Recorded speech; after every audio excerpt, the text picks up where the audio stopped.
Governing Texas, Chapter 13, Crime Corrections and Public Safety. Why policies around crime, corrections, and public safety matter. On July 7, 2016, there was a peaceful march of about 800 people through downtown Dallas. The march was one of several throughout the country that held protest recent police shootings of African American men in Baton Rouge and in a Minneapolis suburb. About 100 police officers were on hand to monitor the march. The marchers were chanting, "Hands up, don't shoot," which was a chant that had been used by protesters since the shooting death of Michael Brown Ferguson, Missouri, in 2014. Suddenly, shots rang out. There was so much gunfire that police initially believed there was multiple snipers. The protest scattered and shouted, "Go, go, go, run, run, run." Someone shot. Massive confusion erupted. A total of 12 police officers returned fire in a fast-moving series of gun battles that took place over several blocks. 3 people were arrested who ultimately were determined to have nothing to do with the shooting. Instead, the shooter was a heavily armed single sniper who was cornered in a garage at El Centro Community College. Negotiations with the sniper and exchanges of gunfire with him went on for hours. Finally, police killed him by detonating explosives near him that had been carried there by a robot. A sniper told a hostage negotiator that he was upset about the Black Lives Matter movement and the recent police shootings of black men. He had claimed that the end is coming and that bombs were planted throughout the area. That claim was false, but a search of his home led to the discovery of bomb-making materials, ballistic vests, and additional rifles, and ammunition. Along with a journal of combat tactics, 5 police officers died. 7 officers and 2 civilians were wounded. It's the deadliest day for law enforcement since September 11, 2001. More law enforcement officers have died in the line of duty in Texas than in any other state since 1980. The horrific shootings in Dallas underscore the dangers of police work and the fact that at any moment a situation can flare into a life-threatening situation. Then Dallas Police Chief David Brown commented shortly after the killings, "All I know is that this must stop. This divisiveness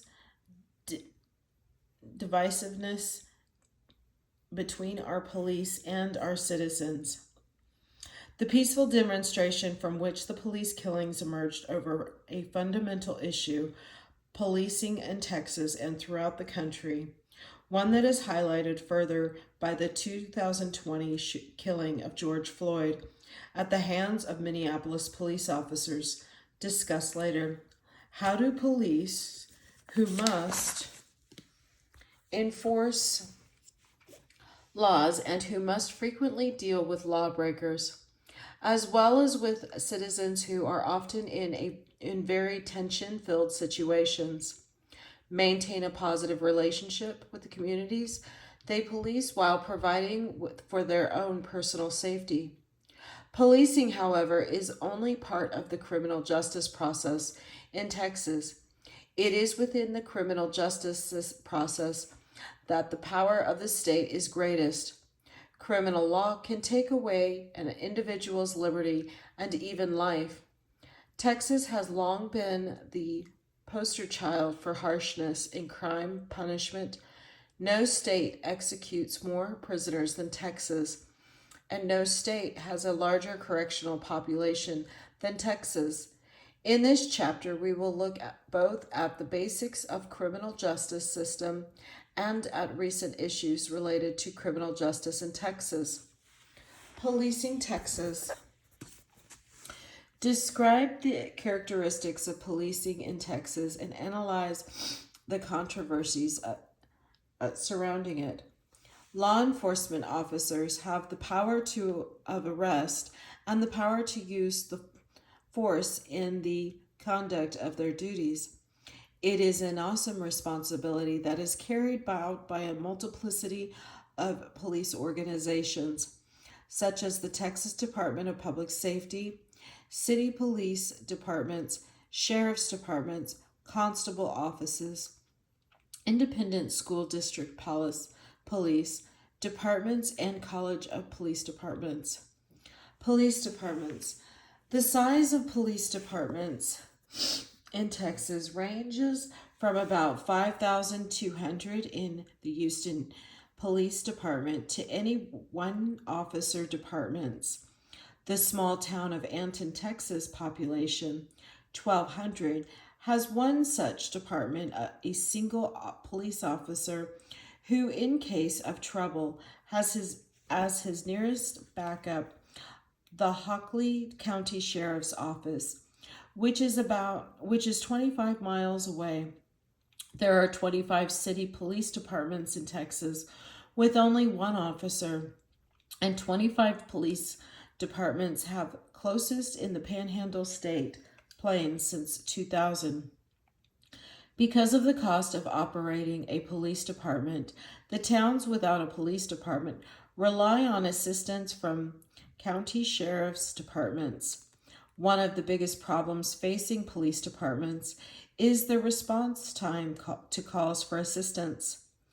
The Dallas Police Department in particular has faced criticism for slow response times.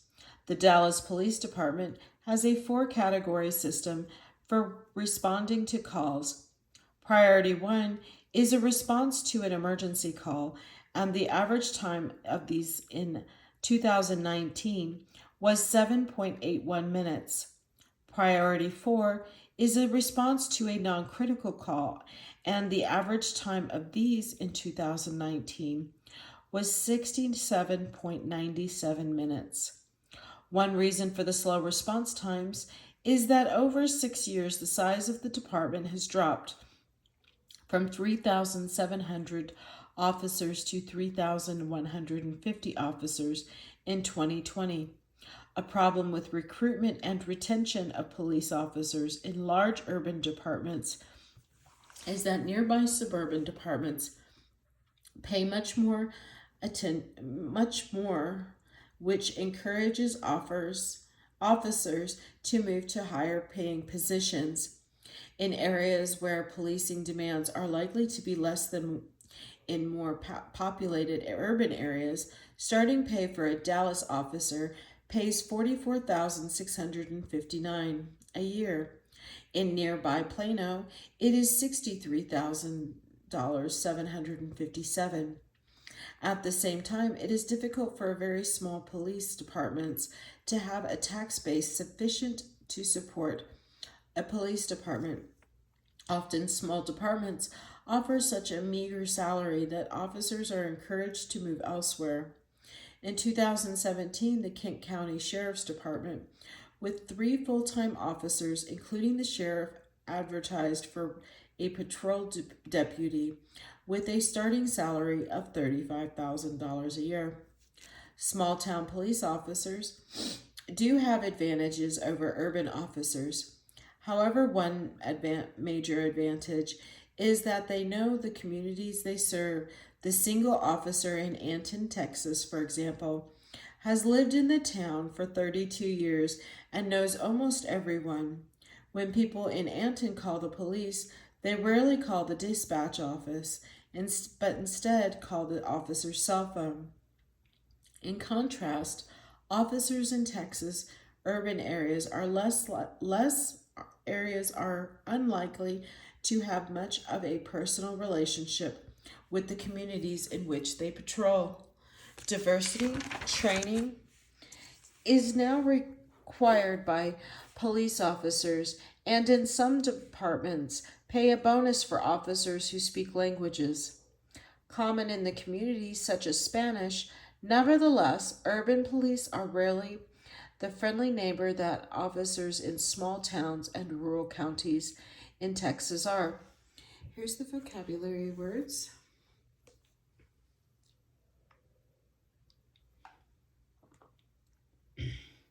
Texas Commission on Law Enforcement.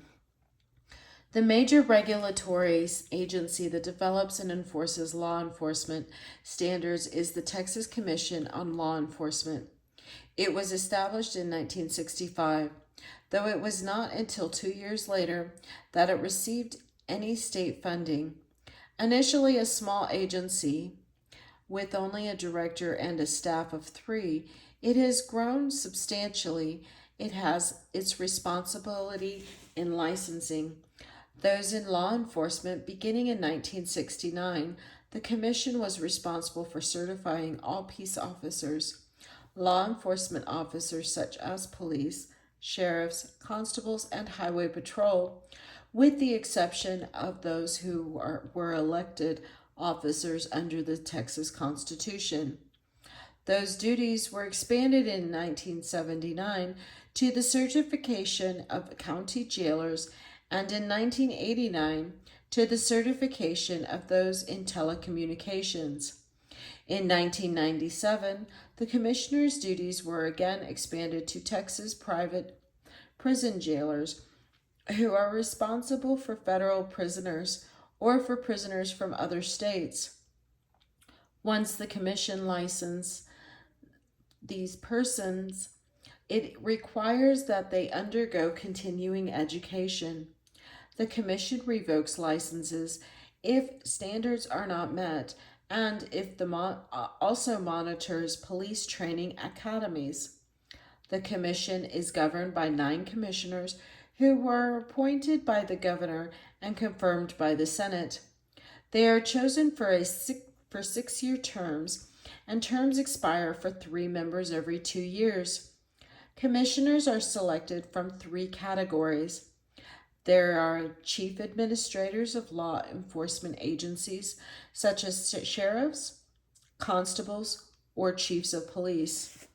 3 must be licensed by the commission, and 2 of those must be peace officers in non-supervisory positions, and 3 must be private citizens.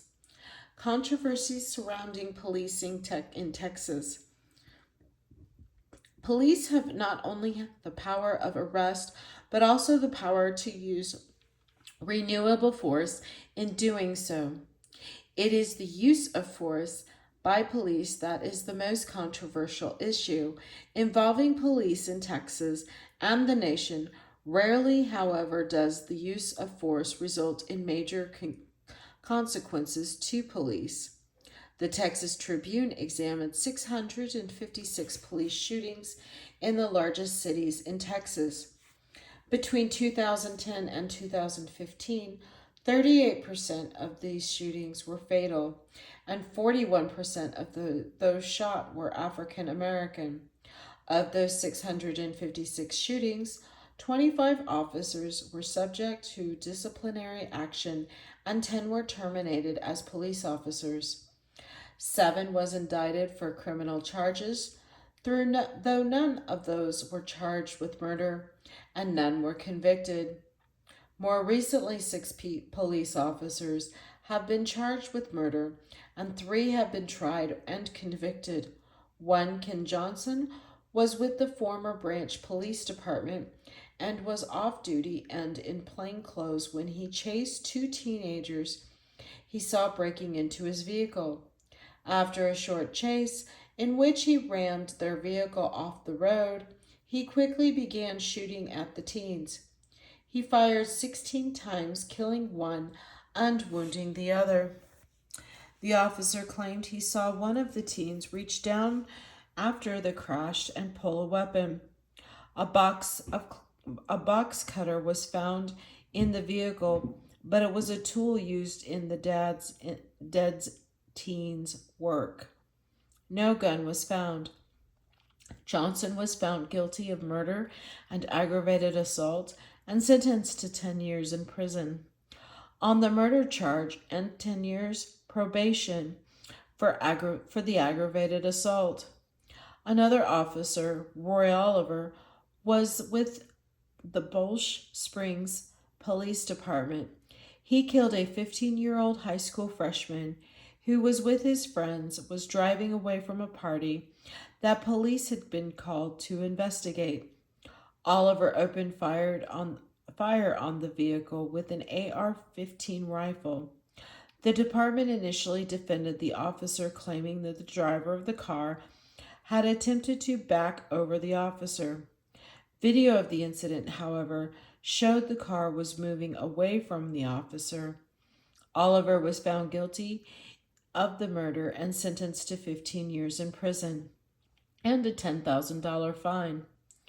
The third and most publicized case was the conviction of Dallas police officer Amber Geiger, who was sentenced to prison for 10 years for the murder of Botham Jean, who was watching television in his apartment when Geiger entered the apartment and shot him in the mistaken belief that he was an intruder in her apartment.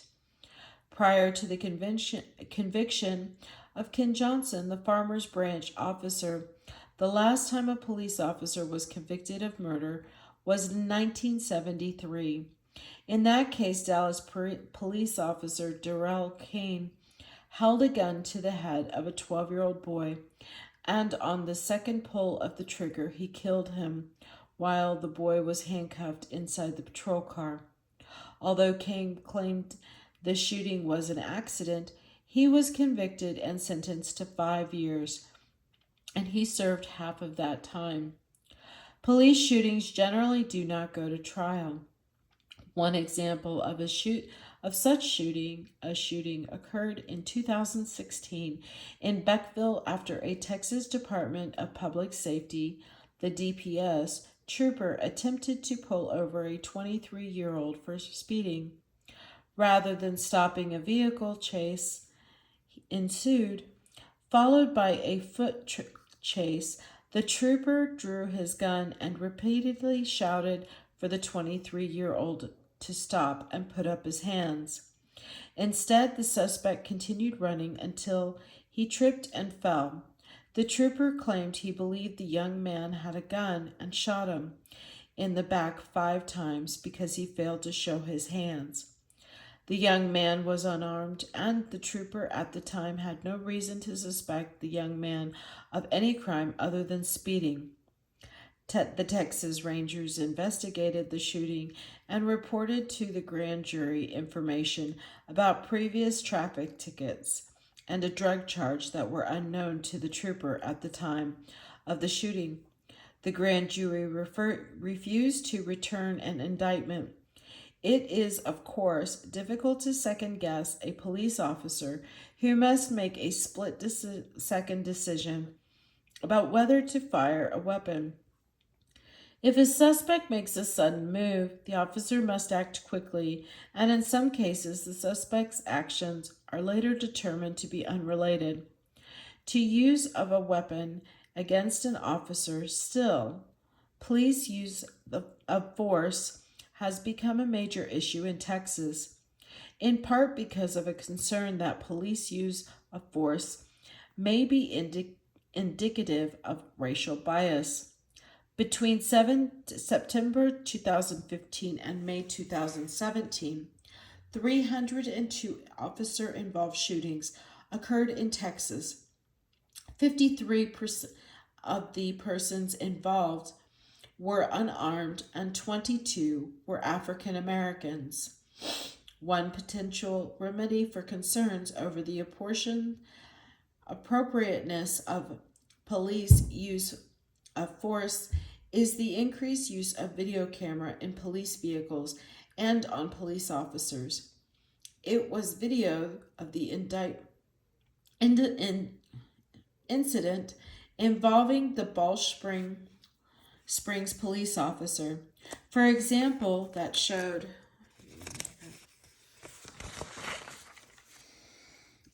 contrary to the initial explanation that the department gave for the shooting, that the car was not going toward the police officer but away from him. Beginning in September 2017, a law went into effect requiring police departments to report officer-involved shootings to the state and imposing a substantial financial penalty if the department does not do so. Amazingly, there was no accurate central repository for information on officer-involved shootings, and some police departments were unwilling to report that information. The new legislation should offer a better sense of extent of officer-involved shootings in the state along with the causes of these shootings. Our concern has been the potential for bias in the investigation of officer-involved shootings. A hint of such investigation bias occurred in the Beckville shooting when the Texas Ranger report to the grand jury mentioned the shooting's victim's traffic record and drug charge, although the DPS trooper did not have knowledge of this record when the shooting occurred. Whilst no such proposal is currently being considered an independent investigation body solely focused on the examination of officer-involved shootings might provide a remedy for concerns about the bias in the investigation of these shootings. Here's the graph. I'm hoping you can see that. The Sandra Bland case. The Sandra Bland case is probably the most highly publicized case that involved questionable police practices. In Texas, unrelated to officer-involved shootings, in 2015, Bland returned from Naperville, Illinois, to her alumni alma mater, Prairie View A&M, to start a new job working with the university's Alumni Association. A DPS trooper stopped Bland for failing to signal a lane change. The encounter escalated when Bland refused a request to extinguish her cigarette, and the trooper threatened to use a taser on her. The trooper claimed Bland was combative and uncooperative, and that he removed her from the car to conduct a safer traffic investigation. He then arrested her for assaulting a public servant. She was taken to the Waller County Jail, where she remained because she was unable to pay the bill of the $500 bail. After being in the jail for 3 days, Bland was found dead in her cell. A medical examiner ruled the death a suicide. While an investigation of her death led to no criminal charges at the jail, the trooper was indicted for perjury and was terminated from his position. Later, an agreement was made between prosecutors and the trooper that led to the perjury charge being dropped in exchange for the trooper never again seeking a law enforcement position. DPS claimed the trooper had violated its courtesy policy, had prolonged the stop beyond the time reasonably necessary, and had failed to follow procedure. For interviewing traffic violators, the key question was, of course, how a simple traffic stop could possibly escalate into a death in a county jail. Bland was African American, and there was a question about whether her race played a role in her treatment. Additionally, there were questions about how frequently simple police stops unnecessarily escalated, particularly in the absence of police dashboard camera video coverage. In 2016, Bland's family agreed to a settlement in a civil suit in which they would be paid $100,000 by the Department of Public Safety and $1.8 million by Waller County.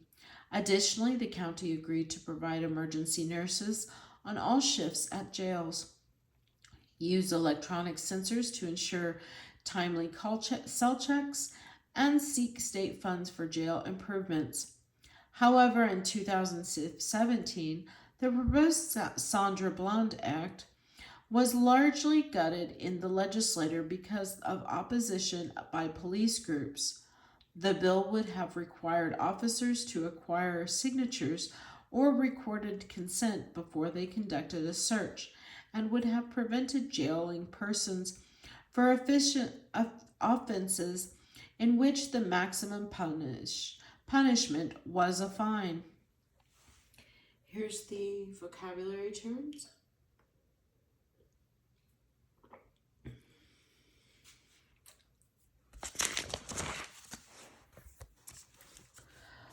The law that did pass does, however, mandate diversion of persons with mental health or substance abuse problems to treatment and does require an independent agency to investigate jail deaths.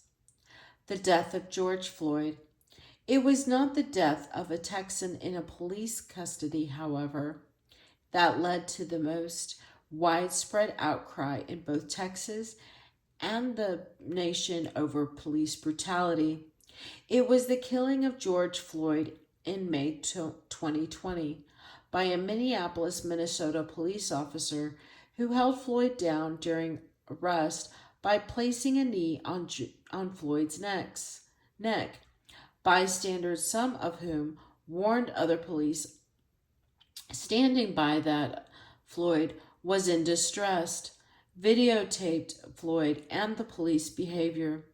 Video of the police action and inaction and Floyd's death was widely publicized and led to multi-day demonstrations against police brutality. Large demonstrations occurred in Dallas, Austin, and Houston, but there were some demonstrations even in smaller Texas, such as McKinney, Paris, and Sulphur Springs.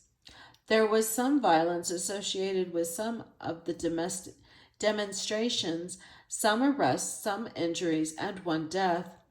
What was clear from the response to George Floyd's death curtailed the effect of the demonstrations on statewide policing policy is uncertain at this point.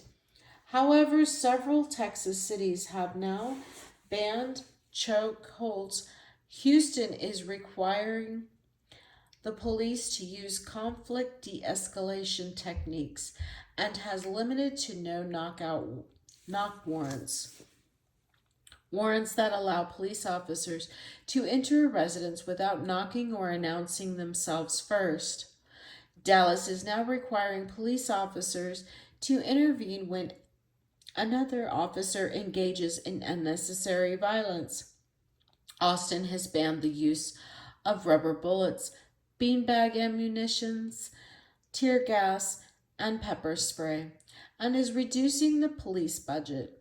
How long-standing and widespread the movement to reform police practices remains to be seen. Categorizing crime in Texas. Crimes, of course, are classified by legislation into different different levels of seriousness, and punishments vary according to the seriousness of the crime. In the Texas criminal justice system, crimes are classified as felonies or misdemeanors. Table 13.1 shows punishment range for the various classifications of the crime in Texas. Here's the vocabulary word. Felonies and misdemeanors. A felony is a serious criminal offense that subjects a convicted person to a fine up to $10,000 and or prison punishment, ranging from 6 months to the death penalty, the right to vote, to have a gun, or to have certain occupational license can also be taken away. Although in Texas, voting rights for felons are restored. After the sentence has been fully discharged, there are degrees of felonies with more severe sentences attached to higher degrees. The most serious felony is capital murder, for which the penalty can be death or life imprisonment without parole. Misdemeanors are less serious crimes for which the penalty is a fine of $4,000 or less, and or a sentence of up to 1 year in the county jail. The right to vote, to possess a weapon, or to have some occupational license is not lost as a result of a misdemeanor convictions. There are 3 classes of misdemeanors, again with more severe sentences attached to more serious crimes. Here's the vocabulary word, and here is the chart. I'll kind of close in on that so you can see that. Here's the examples. And the penalties.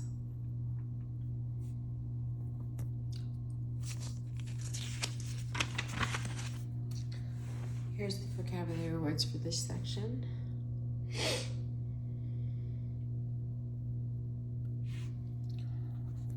Punishing crime. In some cases, especially if it is the defendant's first conviction, the judge may allow probation or community supervision rather than a jail or prison sentence.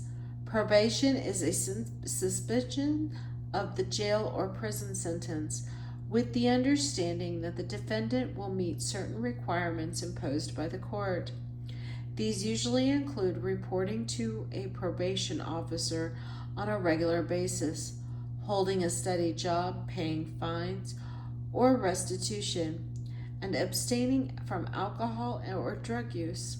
Generally, community supervision can run up to 2 years for misdemeanors and up to 10 years for felonies. Although if a probationer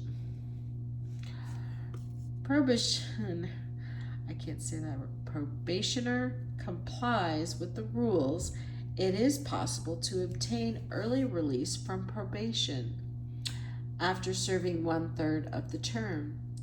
Violation of probation requirements can result in being sent to jail or prison to serve out the sentence behind bars.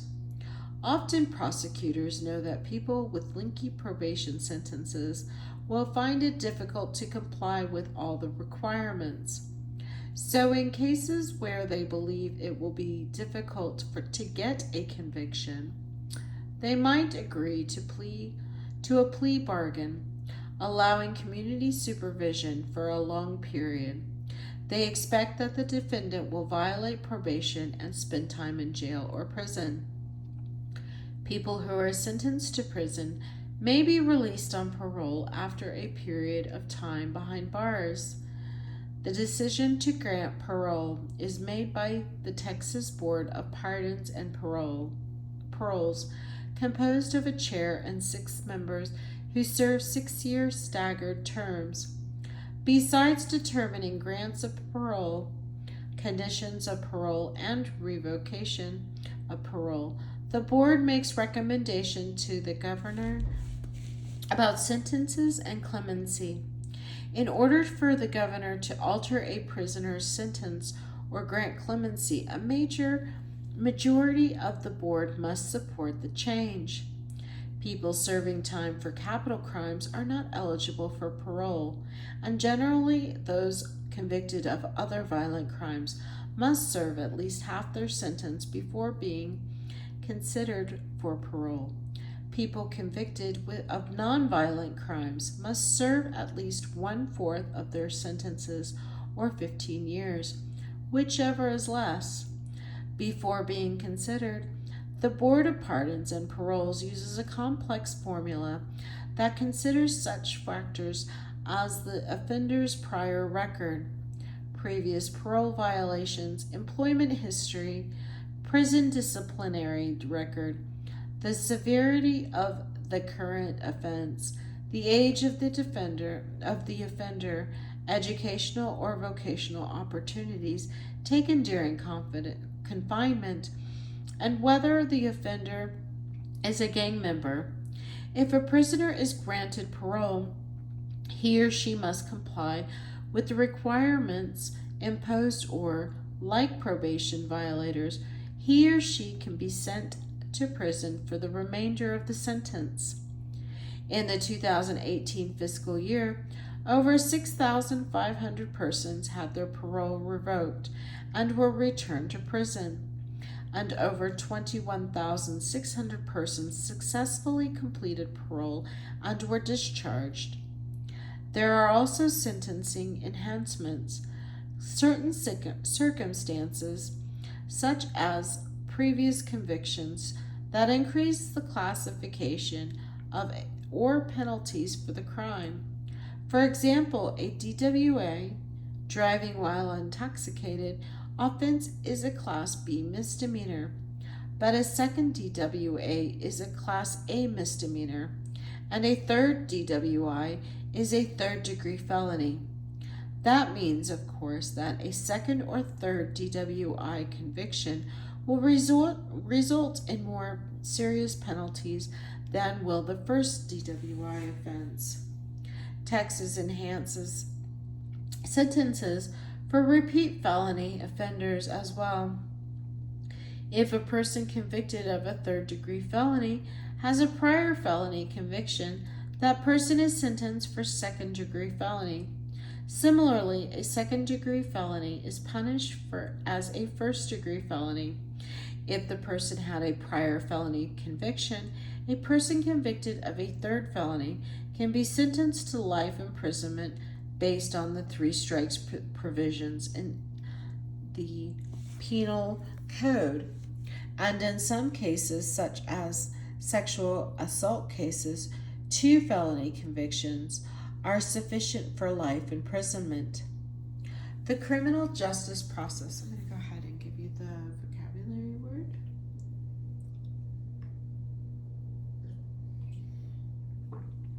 The criminal justice process. Several procedural steps occur after a person is arrested and before guilt or innocence is determined. In Texas, as in most other states, the process may take months or even years. The major steps are listed below. Arraignment and posting bail. Generally, when a person is arrested for a felony or misdemeanor and jailed rather than ticketed, he or she will be arraigned before a judge. At the arraignment, the charges will be explained to the accused, and he or she will be reminded of their due process rights, such as the right to remain silent and the right to an attorney. After being charged, a defendant may be offered the chance to be released from jail on bail until the trial, and the amount of bail is generally set at the arraignment. Bail is money paid to the state to ensure a defendant's future appearance in court. Usually, if the defendant does not show up for trial, the bail is forfeited. If the defendant appears as required, the bail money is returned. Often bail is more than the accused can pay, and he or she will arrange with the bail bondsman to pay the bail in exchange for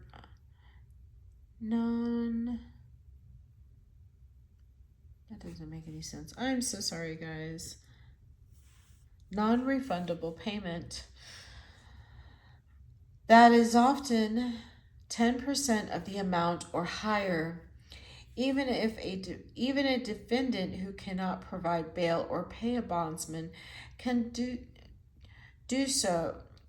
Bondsman to do so can possibly be released on personal recognize, which is a personal promise to appear. The possibility is most likely if the accused has ties in the community, such as a family or employment, does not have a criminal record. If an accused cannot provide bail or be released without bail, he or she will be held in jail until the trial. Recently, a federal court declared the operation of the money bail system in Harris County for indigent misdemeanor arrestees to be unconstitutional. The court found that keeping poor misdemeanors defendants in jail had detrimental effects on their employment, made it more likely that they would be found guilty than persons released on bail, and encouraged those indigents who were jailed to plead guilty. Also, there seemed no good reason to jail indigent misdemeanor defendants. The court found that there was not a significant difference in failure to appear for trial between those who provided money for bail and those who were released without bail. A 3-judge appellate panel ruled that the Harris County bail system was indeed unconstitutional.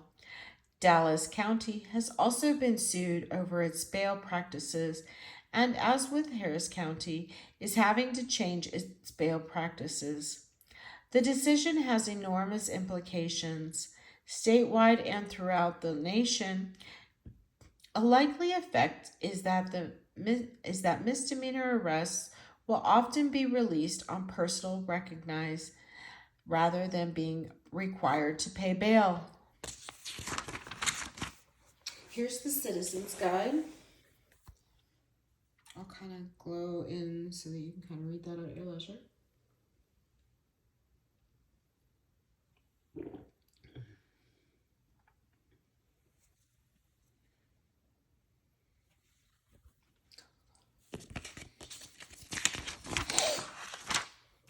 Here's the vocabulary terms.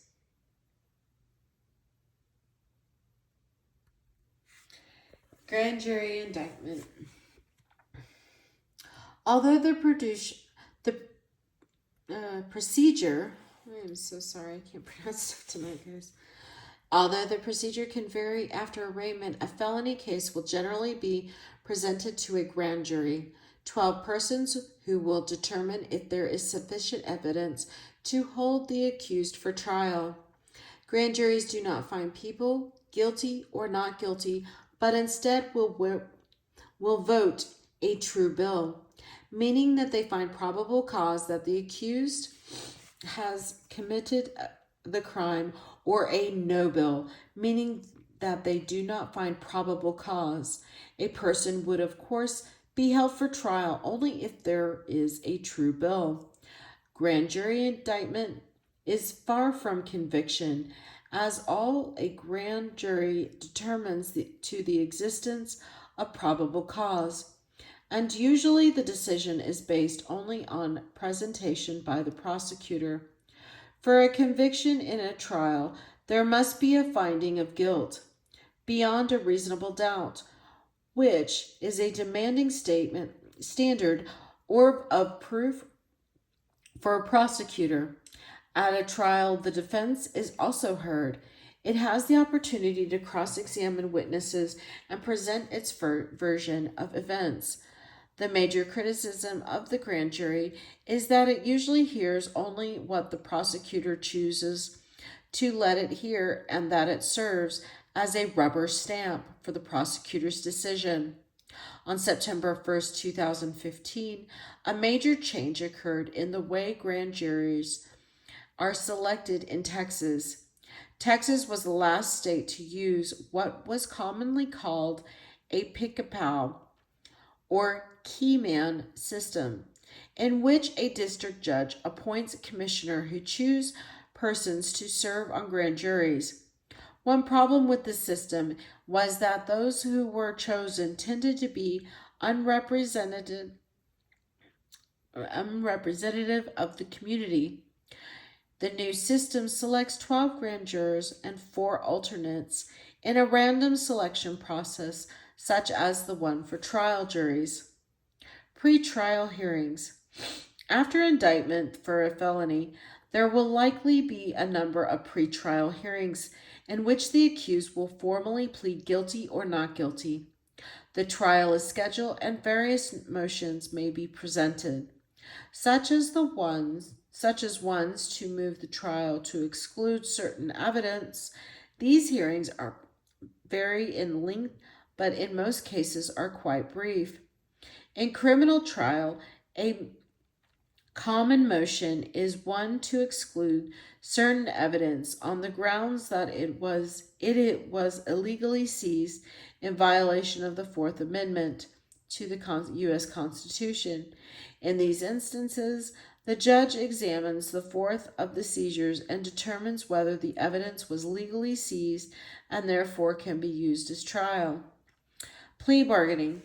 Although plea bargaining can occur during a trial, even after finding of guilt, but before sentencing, the prosecution and the defense will often discuss a punishment in exchange for a guilty plea and reach an agreement before the trial. The prosecutor's offer might involve reducing the charge, dropping some of the charges, or recommending a lighter sentence. Then the defendant might get a trial if found guilty. Plea bargaining is one way that the prosecution maintains high conviction rates, but plea bargaining is not necessary politically. It is also crucial in managing the limited resources of the prosecutor's office and the courts. Prosecuting a case that goes to trial after defendant pleads not guilty can cost thousands and even hundreds of thousands of dollars. A trial also uses up the limited time employees have. If plea bargaining were suddenly abandoned, in Texas, the criminal justice system would quickly come to a halt. As a result, a massive overflow of trials. Defense lawyers often have an incentive to plea bargain as well. In many cases, they can generate more income by representing numerous defendants who often have limited resources in plea negotiations than by engaging in few time-consuming trials. And plea bargains can benefit defendants, even innocent ones, in that they get an assured sentence that may be less than they would receive if they went to trial and were found guilty, and then sentenced by either a judge or jury. The judge with the jurisdiction over the case will almost always agree with a plea bargain made by the district attorney's office. For one thing, plea bargains reduce the crowded dockets of judges without a trial. The judge cannot be aware of the strengths and weaknesses of the state's case, and so will generally recognize that the district attorney is in far better position to determine the appropriate sentence. Trial and sentencing. If the case does go to trial, a defendant may choose the right to a jury trial and instead have the judge determine guilt. Such cases include those where a judge is perceived as inclined to favor the defendant or where the crime is believed to be one that would inflame jurors' emotions against the defendant. A defendant may also have a jury trial but waive the right to sentencing by a jury, so that the judge determines the sentence if there is a guilty verdict. In Texas, felonies juries are composed of 12 people, and misdemeanor juries are composed of 6. Decisions by criminal juries must be unanimous, and for both felonies and misdemeanors, the standard of proof must be beyond a reasonable doubt. If the jury's decision in either a felony or misdemeanor's case is not unanimous, the case results in a mistrial, and the prosecutor must decide whether to retry the defendant If the defendant is acquitted, found not guilty, he or she is, of course, set free. If the defendant is found guilty, there will be a jail or prison sentence or probation and or a fine. A defendant may appeal a guilty verdict by asking a higher court to reconsider the lower court's decision. A very minor criminal case that heard that are heard by municipal courts or by justice of the peace courts can be appealed to the county courts, and appeals from those courts go to one of the 14 courts of appeals in Texas. Any further appeal will be the highest criminal court in Texas, the Texas Court of Criminal Appeals. Death penalty cases are appealed directly from the trial courts to the Texas Court of the Criminal Appeals. In rare events where a question of U.S. constitutional or statutory law is raised, it may also be possible to appeal to the federal courts. Does the criminal justice system create criminals? In some cases, the requirements of Texas criminal justice system can be quite burdensome on individuals. For some people, complying with the rules of the process can be difficult and even financially impossible. One common crime in Texas, especially among younger offenders, is permissible of less than 2 ounces of marijuana. Although a few Texas counties treat this crime as equivalent of a traffic offense where the police officer tickets the offenders, in other counties, offenders will be taken to jail to be held until the bond hearing and until they can make bail. Although a recent federal court decision, let me see where I'm at. I'm sorry, guys.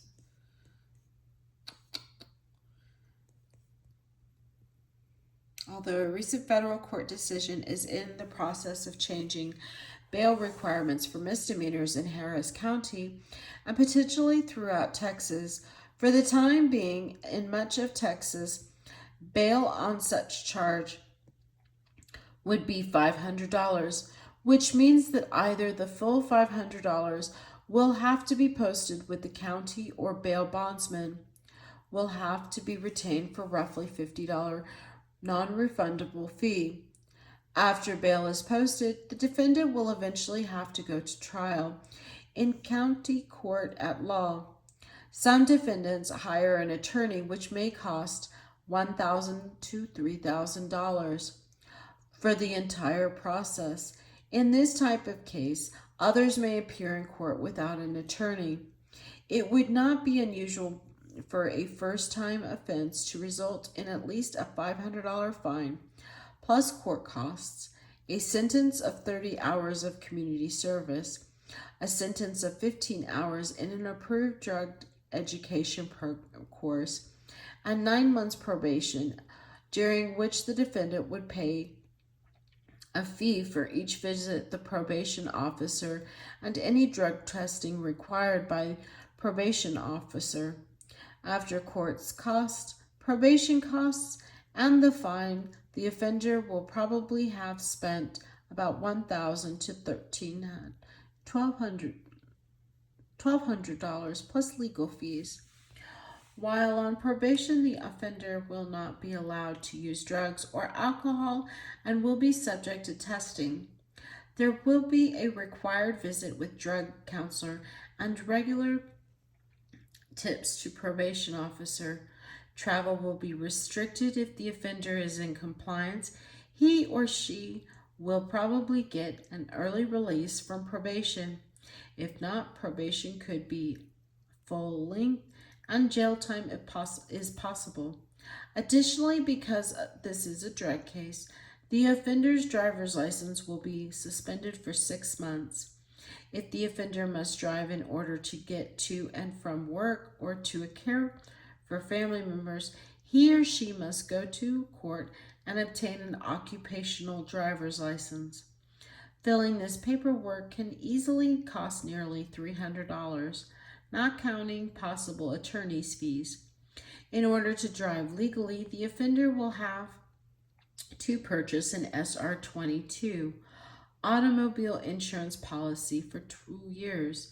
This high-risk policy, in which the insurance company reports directly to the state that the offender has automobile insurance coverage, can cost twice as much as regular policy. In an arrest, the possession of a marijuana cigarette can easily cost more than $5,000 to $7,000 overall in fines, court costs, insurance charges, probation fees, and attorney costs, not to mention time in jail. After arrest, and if the marijuana was found in the offender's vehicle, towing and impoundment charges. Failure to comply with all probation requirements can lead to violation of probation and other criminal charges, such as driving with a suspended license or driving without proper insurance. The structure of the criminal justice process, even for minor crimes such as Class B misdemeanors, may deter future crimes because of the severity of the punishment. But the cost and the penalty structure also seem to encourage failure and further criminality by the offender. I am going to go ahead, and this will be the end of part 1, and I will finish up part 2. Thank you. Of chapter 13.